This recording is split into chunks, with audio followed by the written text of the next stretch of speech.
Rahim, elhamdülillah. Elhamdülillah, salatu vesselam ala Rasul. Allohga hamdlar bo'lsin. Bizlarni Muhammad alayhissalomni ummat qilgan. Bizlarni ulug', juda ham ulug' payg'ambar bu Muhammad alayhissalom. Shu ulug' payg'ambarni ummat qilgan Allohga hamdlar bo'lsin. Hozir yodimga bitta she'r kelib qoldi. Bir arab shoiri aytadiki, "Va min shiddati farahi", xursandligimi kattaligidan, juda kattaligidan.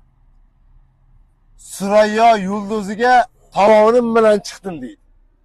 Surayyo yulduziga go'yoki tovonim bilan chiqdim. Meni o'zingga qul qilganingga va Muhammadga ummat qilganingga degan she'ri bor. Ajoyib she'ri bor-da. Rostdan ham eng afzal payg'ambar Muhammad alayhissalom bo'lsa, shu odamni ummati bo'lish bu vobshe katta sharaf. Bu eng katta yutuq. Payg'ambar Muhammad alayhissalom haqiqiy insoniylikni, haqiqiy payg'ambarlikni bu dunyoga ko'rsatib qo'ygan odam payg'ambarimiz.